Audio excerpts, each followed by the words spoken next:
Hello guys, मेरा नाम है Ram. I am a teacher, engineer and a mentor. आज मैं आपके लिए लेके आया हूं फिजिक्स का वो इंपॉर्टेंट टॉपिक जो एग्जामिनर्स का काफी टाइम से इंटरेस्टिंग टॉपिक रहा है। तो आइए समझने की कोशिश करते हैं उस टॉपिक को जो कुछ बच्चों के लिए तो बहुत इंटरेस्टिंग, जैसा मैंने कहा था, और कुछ लोगों का सरदर्द है। तो उस टॉपिक का नाम है फ्रिक्शन। फ्रिक्शन की अगर मैं बात करूं तो आमतौर पे देखिए, आप किसी चीज को जब धक्का मारते हैं, किसी मान ली गाड़ी खड़ी है उसको आप फोर्स दे रहे हैं, या कोई सोफा उसको आप फोर्स दे रहे हैं, तो आपको पता है स्टार्टिंग में मूव नहीं होती है। आप उसके ऊपर धीरे धीरे धीरे फोर्स बढ़ाते जाते तो एक टाइम ऐसा आता है कि वो मूव होना चालू हो जाती है। तो पहले ऐसा कहते हैं कि वो मूव नहीं होती, और बाद में ऐसा क्या हो गया कि मूव हो गई। देखिए, पहले उसके ऊपर और बाद में भी फ्रिक्शन लग रहा था, बट एक टाइम ऐसा था जब आपने वो जो फोर्स लगाई वो उस गाड़ी के वजन के कम थी या बराबर थी, इसलिए गाड़ी मूव नहीं करी। लेकिन जैसे ही आपने वो फोर्स बढ़ाई और फिर फोर्स दिया तो गाड़ी मूव कर गई। और ये मूव ना करना, जो इसके लिए रेजिस्टिंग फोर्स, जो इसके अपोजिट में रेजिस्टिंग फोर्स आ रही थी, जो इसको रोक रही थी, जो इस फोर्स को रोक रही थी, उसी को मैं कहता हूं, जो आपकी फोर्स को अपोज कर रही थी, उसी फोर्स को मैं कहता हूं फ्रिक्शन फोर्स। ये वो फोर्स है जो कि ऑब्जेक्ट जब मोशन में हो उसे या तो स्लो डाउन करने की कोशिश करती है या रोकने की कोशिश करती है, और ये होती है या मिलती है सरफेस के थ्रू। मैंने कहा ना कि friction depends on two surface in contact. मतलब आपकी गाड़ी का टायर था, उसका अपना एक सरफेस है, साथ में जमीन पे वो खड़ी है, तो जमीन पे तो एक सरफेस है। तो सरफेस आपका कैसा डिपेंड करता है उसके ऊपर कि फ्रिक्शन आपको ज्यादा मिलेगा या कम मिलेगा। अगर फ्रिक्शन आपको ज्यादा मिलता है तो इसका मतलब है आपको ज्यादा फोर्स अप्लाई करना पड़ेगा उसको आगे ले जाने के लिए। लेकिन अगर आपको फोर्स कम मिलता है, सॉरी फ्रिक्शन कम मिलता है, तो इसका मतलब ये है कि आपको ज्यादा फोर्स लगने से आप थोड़े से धक्के में उसको सरका ले जाएंगे। यानी कि स्मूथ सरफेस तो लेस फ्रिक्शन, अगर रफ सरफेस है तो लार्ज फ्रिक्शन। तो ये समझने की कोशिश करते हैं।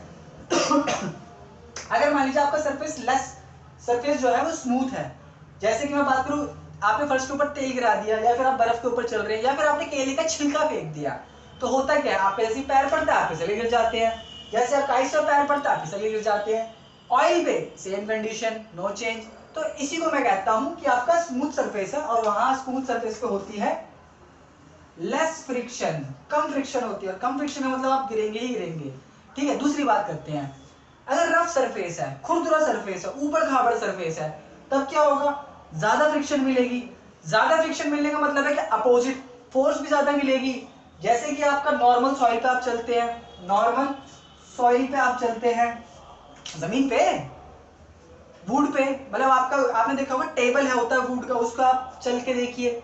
और टेबल के अलावा बात करूं कंक्रीट, जो आपके लेंटर वगैरह डलते हैं, रोडों पे भी कई बार कंक्रीटिंग रोड होती है उस पे, या नॉर्मल रोड की बात करूं, डामर की रोड होती है उस पे, आपको देखा होगा कि कंक्रीट और डामर की रोड ज्यादा बनाई जाती है। क्यों? क्योंकि ताकि गाड़ियों को एक अच्छा फ्रिक्शन मिले। ठीक है, समझ रहे बात, इसलिए मैंने इन दोनों का थोड़ा सा यूज किया है।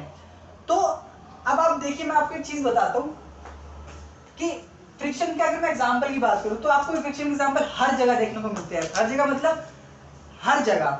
आप चाहे चल के देखिए, तब आप किसी चीज को उठाइए, जब आप किसी चीज को उठाते हैं तो आपका ये सरफेस है और एक उस ऑब्जेक्ट का सरफेस है। जैसे आप उसको पकड़ते हैं तो यहाँ पे फ्रिक्शन पैदा हो गया, इसकी वजह से आपने उसको पकड़ा हुआ है, उठा पाए हैं, और अभी होल्ड किया हुआ है ना, उसका भी कारण फ्रिक्शन ही है।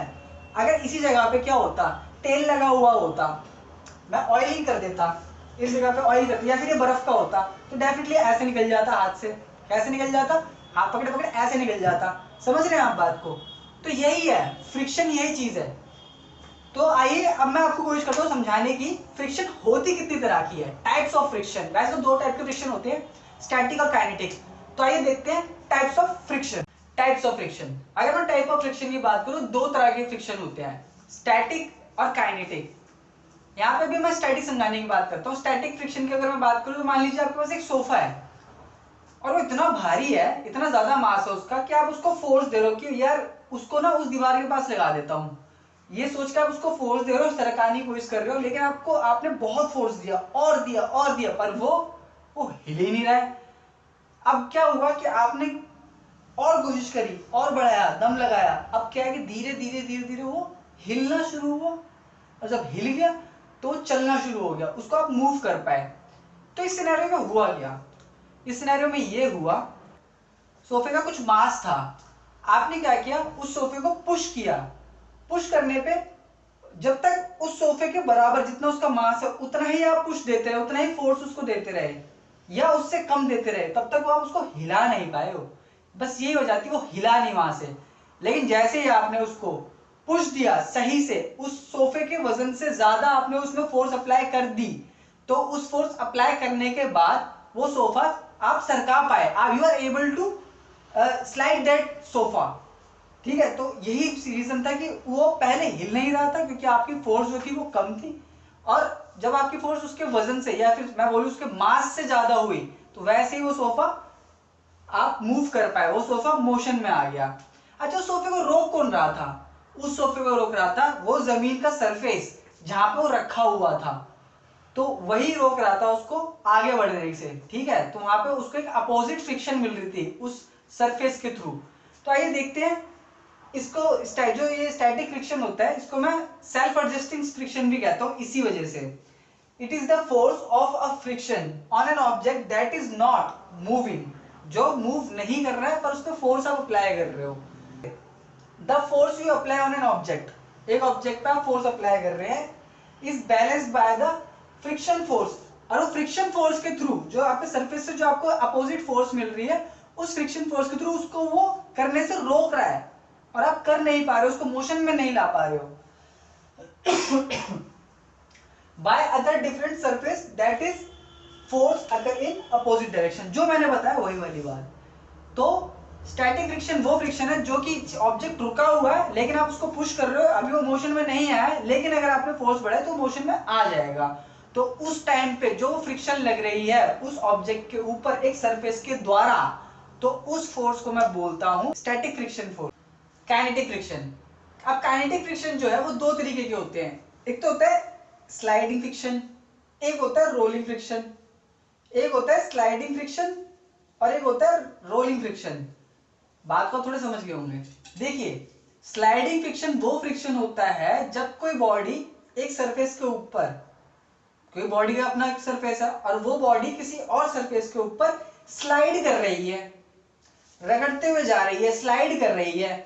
और स्लाइड करते करते हुए होता क्या है कि एक जो दूसरा सरफेस है, जिस सरफेस के ऊपर एक बॉडी स्लाइड कर रही है उसके नीचे एक और सरफेस है, वो सरफेस एक अपोजिट डायरेक्शन में फोर्स लगा रहा है उसको रोकने या स्लो डाउन करने के लिए, उसको स्टॉप करने या स्लो डाउन करने के लिए फोर्स लगा रहा है वो सरफेस उसी बॉडी के ऊपर। तो अब हुआ क्या, इस टाइम पे जो फ्रिक्शन लग रही है, जो रेजिस्टिंग फोर्स लग रही है, उसको रोकना चाहती है, उस फोर्स को मैं कहूंगा स्लाइडिंग फ्रिक्शन। यही बात बोलूं, इसका एक एग्जांपल दूं तो आपने देखा होगा सेंटा क्लॉज वाला एक व्हीकल होता है जिसके ऊपर सेंटा क्लॉज बैठा होता है और बर्फ पे रगड़ते हुए चल रहा होता है, उसको हिरण खींचते हैं। तो उस ऑब्जेक्ट को, उस व्हीकल को मैं कहता हूं स्लेज। तो स्लेज का एक बहुत अच्छा एग्जांपल है। स्लेज के टाइम पे क्या होता है कि इंसान स्लेज के ऊपर बैठा होता है, कुत्ते उसको खींचते हैं और वो वहां पे आइस के ऊपर स्लाइड कर रहा होता है। अच्छी बात क्या है कि मैंने बताया था आपको अभी थोड़ी देर पहले कि आइस का जो होता है, आइस के ऊपर फ्रिक्शन बहुत कम होता है, इसके लिए वहां पे स्लेज जो काम कर जाता है बहुत अच्छे से, बहुत अच्छी स्पीड पे करता है स्लेज, कोई प्रॉब्लम वाली बात नहीं है। लेकिन स्लेज को अगर आप ऊबड़ खाबड़ डामर की रोड पे है, दिल्ली की या कहीं की भी रोड पे चलाओगे बर्फ के अलावा, तो क्या चलेगा? उसको बहुत ज्यादा क्या मिलेगा, बहुत ज्यादा फ्रिक्शन मिलेगा। उसको लेस फ्रिक्शन में चलने की आदत है, लेकिन आप उसको चलाओगे कहां पे, ऊबड़ खाबड़ जगह पे, तो उसको बहुत ज्यादा फ्रिक्शन मिल जाएगा। तो ये है स्लाइडिंग फ्रिक्शन। और अगर मैं एक और एग्जांपल दूं आपको तो वो है स्लाइडिंग स्विंग। हम सब स्लाइडिंग स्विंग का यूज कर चुके हैं, पहले चढ़ो भाई सीढ़ी से, फिर ऊपर बैठ जाओ, फिर उसका स्लाइड करते हुए नीचे ओ झूला झूल लिया, तो वही स्लाइडिंग स्विंग होता है। और तो मैं आई होप कि आपको समझ में आएगा स्लाइडिंग फ्रिक्शन क्या होती है। वो फ्रिक्शन जब कोई बॉडी स्लाइड कर रही है और उसको रोकना चाहती है कोई अपोजिट फोर्स, अपोजिट डायरेक्शन के अंदर, या फिर स्लो डाउन करना चाहती है, उस फोर्स को मैं कहता हूं स्लाइडिंग फ्रिक्शन। ठीक है, तो अब देखते हैं रोलिंग फ्रिक्शन।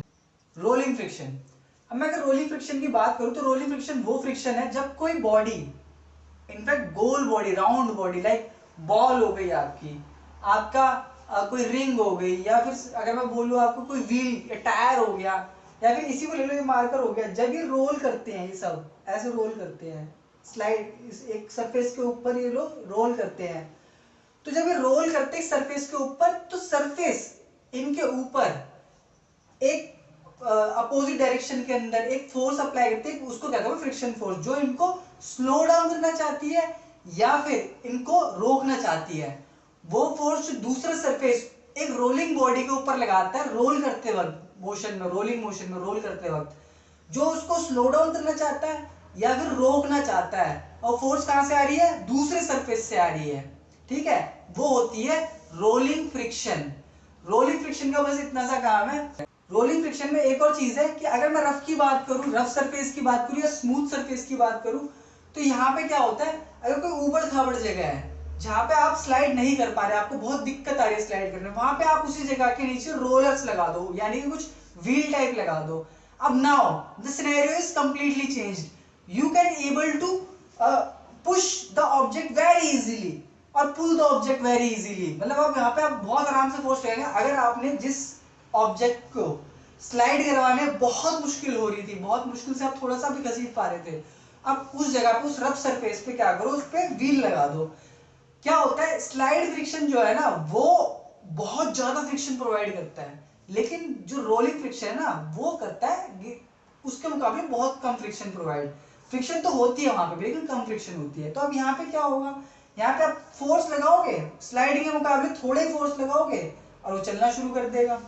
तो ये अंतर है रोलिंग फ्रिक्शन और स्लाइडिंग फ्रिक्शन में, कि उसमें क्या होता है कि सरफेस से जो फोर्स आती है उसमें एकदम से वेरिएशन आता है। स्लाइडिंग में ज्यादा होता है फ्रिक्शन, जिसमें मुश्किल होती है खींचने में, लेकिन रोलिंग में कम होता है, जिसमें आसानी से आप उसको पुल या पुश करते हो, उसमें अच्छे से फोर्स लगाओ और मूवमेंट में आ जाता है। तो ये इसकी बात करता हूँ मैं रोलिंग फ्रिक्शन का। अगर मैं एग्जांपल लूं, आप ड्राइविंग करते हो, ड्राइविंग करते वक्त क्या होता है, आपके आपके व्हील्स जो है वो दूसरे जमीन के सरफेस पे चल रहे होते हैं, और आप जब ब्रेक अप्लाई करते हो तो वो वही रोलिंग फ्रिक्शन है जो आपको हेल्प करता है रुकने में। आप ब्रेक अप्लाई करते हो, टायर रोल करना बंद कर देते हैं, और रोल करना बंद करते हैं तो रोलिंग फ्रिक्शन स्लाइडिंग फ्रिक्शन में चेंज हो जाता है, और वो स्लाइड करते हुए उन पे जब ज्यादा असर पड़ता है तो रुक जाते हैं, क्योंकि वो बने किससे, वो रबड़ से बने हुए हैं। रबड़ से बने हुए हैं तो इसका मतलब वहां पे बहुत ज्यादा फ्रिक्शन है, चाहे डामर की रोड हो चाहे कंक्रीट की रोड हो। और अगर टायर से बने, टायर जो है वो रबड़ से बने हुए हैं, तो इतनी ज्यादा फ्रिक्शन मिलती है कि आप ब्रेक मारिए और गाड़ी खड़ी। तो हम ब्रेक के टाइम पे रोलिंग फ्रिक्शन का ही यूज करते हैं। अब एप्लीकेशन ऑफ फ्रिक्शन की बात करूं तो एप्लीकेशन फ्रिक्शन की बहुत सारी हैं, जिसमें से कुछ को मैं डिसाइड करता हूं, कुछ को एक्सप्लेन करता हूं। आप ऐसे तो अपनी रियल लाइफ एग्जांपल में हर जगह फ्रिक्शन देख रहे हो, हर जगह फ्रिक्शन का यूज कर रहे हो, लेकिन एप्लीकेशंस कुछ मैं आपको बताता हूं, जैसे कि चलना, वॉकिंग। ये कैसे हो रहा है, अगर फ्रिक्शन नहीं होगी आपके तलुओं पे, जो आपकी नीचे की स्किन है, या आप जो जूते पहनते हो उसकी शॉल पे, अगर अर्थ फ्रिक्शन ना दे तो प्रॉब्लम हो जाएगी। लेकिन थोड़ा सा इसको दूसरे तरीके से देखते हैं। It is allow us to move and slow down. हमको ये आगे बढ़ने और रुकने के लिए, दोनों के लिए हमें क्या करती है, मदद करती है फ्रिक्शन। अगर हम आगे बढ़ना चाहें तो हमें फिसल के आगे गिरने नहीं देती, वहीं रोक लेती है। फ्रिक्शन हमें चलने में मदद करती है। कहां पे हम आसानी से चल पाते हैं, हम आसानी से चल पाते हैं रफ सरफेस के ऊपर। रफ सरफेस जैसे कि रोड हो गया, सॉइल हो गई, या मैं दूसरी तरह से बताऊं तो वुडन फ्लोर, आपने देखा हो कुछ लोग वुड का फ्लोर बनाते हैं, लकड़ी का। तो रोड, सॉइल या वुडन फ्लोर या इस तरह की किसी भी चीज के ऊपर जिसका रफ सरफेस होता है, आप बड़े आराम से चल सकते हैं, कभी नहीं फिसल के गिरेंगे, कभी भी ऐसा नहीं होगा, ठीक है। और दूसरी जगह मैं बात करूँ कहां पे आपको मुश्किल होती चलने में, किसी को भी कहां पे मुश्किल होती चलने में, वॉकिंग करने में, तो वो जगह होती है जहां पे स्मूथ सरफेस होता है। आइस, यानी बर्फ के ऊपर आप चल के देखिए, कभी कभी भी नहीं चल पाएंगे, फिसल के डेफिनेटली गिरेंगे, और फ्रिक्शन होती बहुत कम है। दूसरी चीज, ऑयल, आपने फ्लोर के ऊपर ऑयल गिरा दिया, अब बंदा उस पर चल रहा है तो डेफिनेटली नहीं चल पाएगा ना, पैर रखेगा बंदा को फ्रिक्शन नहीं मिलेगी, बहुत कम फ्रिक्शन मिलेगी, वो फिसल के गिर जाएगा वहां पे। तीसरी जगह बात करूं, बनाना पील, आप केले का खाते हैं, केले का छिलका फेंक दिया, कोई आया नहीं, ध्यान गया, पैर रखेगा और फिसल के गिर जाएगा वहां पे। वो केले का छिलका क्या करता है, सडन फ्रिक्शन को बहुत कम कर देता है। अब यहाँ पे एक चीज बात करूं, रफ सरफेस, हाई फ्रिक्शन, और स्मूथ सरफेस लेस फ्रिक्शन, यानी कि जहां पे भी रफ सरफेस होगा वहां पे बहुत अच्छी सरफेस, वहां पे आप कभी फिसल के नहीं करोगे, वहां बहुत अच्छी आपको हाई फ्रिक्शन मिलेगी, बहुत ज्यादा फ्रिक्शन मिलेगी, मोर। लेकिन जहां पे जैसे जैसे आपका खुरदरापन स्मूथ की तरफ आता चला गया, जैसे जैसे आपका उबड़ खाबड़पन जो है रोड का या किसी भी सरफेस का वो प्लेन पैन लगा, स्मूथ पैन लगा, तो इसका सिंपल मतलब है कि आपको कम फ्रिक्शन मिलने वाली है और आप डेफिनेटली स्लिप करेंगे वहां पे चलते वक्त। तो अच्छा एक चीज और देखते हैं, अगर फ्रिक्शन होती ना इस दुनिया के अंदर तो क्या होता। मान लीजिए फ्रिक्शन ना होती तो you are not able to move ahead, तो आप आगे नहीं बढ़ पाते। आप क्या करते, पहला पैर रखते और मून वॉक की तरह पीछे, दूसरा पैर रखते फिर मून वॉक की तरह नीचे। मूवमेंट तो पूरी पैरों की होती है पर आप एक ही जगह खड़े रहते, आगे ही नहीं बढ़ पाते। तो यू क्या, ये आपको रोकने, चलने और हर चीज में हेल्प कर रही है, लगभग हर चीज में हेल्प कर रही है, उठाने तो किसी चीज को उठाने में हर जगह हेल्प कर रही है। तो देखते हैं दूसरा एप्लीकेशन। दूसरी एप्लीकेशन फ्रिक्शन की हमको देखने को मिलती है ड्राइविंग में। ड्राइविंग में भी यही होता है। देखिए मैंने बताया कि फ्रिक्शन वो चीज है जो कि हमारे ऑब्जेक्ट को या फिर किसी व्हीकल को या किसी बॉडी को मूव या स्लो डाउन करने में हेल्प करती है। तो यहाँ पे भी ये चीज है कि friction allow the vehicle to move और स्लो। तो यहाँ पे हमारे फ्रिक्शन ड्राइविंग के टाइम पे, ड्राइविंग पे फ्रिक्शन की ये एप्लीकेशन है जो हमारे काम में आती है। दूसरी चीज कैसे, तो टायर्स, टायर्स के अंदर होते हैं ट्रेड्स। ट्रेड्स क्या होती है, टायर के सरफेस पे आपने देखा होगा कुछ गैप्स बने होते हैं, कुछ शेप्स बनी हुई होती है। वो गैप्स का काम क्या होता है कि जब टायर किसी वेट कंडीशन में, बारिश आ रखी है या चलो सूखे में भी, लेकिन बारिश में ज्यादा काम करता है ये, बारिश आ रखी है, स्लिप कर सकता है। लेकिन क्या है कि अगर ट्रेड्स टायर के ऊपर प्रॉपर है, टायर हम कहते हैं ना गंजे टायर नहीं है, अगर टायर गंजे नहीं है उसके पास ट्रेड्स है तो वेट कंडीशन में भी ब्रेक मारने में प्रॉपर उसको फ्रिक्शन जनरेट होगी, प्रॉपर फ्रिक्शन मिलेगी और वो रुक पाएगा, वो रोक पाएगा अपने आप को, व्हीकल को पूरा रोक लेगा फ्रिक्शन की वजह से। तो देखिए अब क्या होता है, अगर ट्रेड्स भी हो, टायर भी हो, लेकिन अब क्या है वो टायर कहाँ पे, वो गाड़ी चल रही है आइस पे, ठंडे इलाके में किसी आइस वाली जगह पे गाड़ी चल रही है। आइस के ऊपर क्या प्रॉब्लम आती है, देखिए अभी तक गाड़ी चल रही थी रोड के ऊपर जो है एक रफ सरफेस, आइस क्या है एक स्मूथ सरफेस। स्मूथ सरफेस पे अगर आप कार को रन करेंगे तो रोलिंग की जगह जो गाड़ी के टायर्स में रोल होना चाहिए था वो स्लाइडिंग में चेंज हो जाएगी और गाड़ी क्या होगा अपना कंट्रोल लूज कर देगी। क्यों, क्योंकि उसको जितनी फ्रिक्शन मिलनी चाहिए थी उतनी फ्रिक्शन मिल नहीं रही है आइस के सरफेस के थ्रू। तो वही चीज है कि आइस लूज कंट्रोल हो जाता है इसके अंदर, बाइक किसी का भी क्यों कन्वर्ट करता है रोलिंग फ्रिक्शन को, रोलिंग फ्रिक्शन को कन्वर्ट कर देता है वो स्लाइडिंग फ्रिक्शन के अंदर आइस जो होती है। तो टायर जो है जो गाड़ी के टायर है वो वहां पे घूमते रहेंगे पर गाड़ी आगे बढ़ेगी नहीं। जैसे वॉकिंग के केस में होता है, आप पैर तो चलाएंगे लेकिन आप आगे बढ़ेंगे नहीं। और मान लीजिए आगे बढ़ गए तो एक प्रॉब्लम और, अगर फ्रिक्शन 1 मिनट के लिए खत्म हो जाए, आपकी गाड़ी मूव कर रही है तो अब क्या होगा, आप चलती चली जाएंगे, चलती चली जाएंगे, चलती चली जाएंगे और एक जगह जाके टकरा जाएंगे। क्यों, तो प्रॉपर फ्रिक्शन जो चाहिए था ब्रेक कर अप्लाई करने के लिए, गाड़ी को रोकने के लिए, वो प्रॉपर ब्रेक अब अप्लाई नहीं हो पाएगा। अब क्या होगा, अब क्योंकि मैं आपको एक चीज और बताऊं, ब्रेक्स असल में फ्रिक्शन ही है, कोई और चीज नहीं है, ब्रेक्स का मतलब फ्रिक्शन ही है। और अगर मैं आपको एक बात और बताऊं, if friction will not be for 1 minute, अगर 1 मिनट के लिए भी पूरी धरती से फ्रिक्शन खत्म हो जाए, 1 मिनट के लिए पूरी धरती से फ्रिक्शन खत्म हो जाए तो क्या होगा पता है, यू लूज एवरीथिंग इंस्टेंटली। मतलब आप चुटकी में सब खो देंगे, आप चुटकी में सब खो देंगे। So guys, I hope you understand this topic properly. If you have any doubt related to this topic, you can ask me in the comment box. बाकी इस चैनल को लाइक करें, सब्सक्राइब करें और बेल आइकन को press करें और हमारे चैनल को शेयर करना ना भूलें। तो अगली वीडियो में फिर मुलाकात होगी इसी टॉपिक के अगले पार्ट के साथ। जब तक के लिए गुड बाय।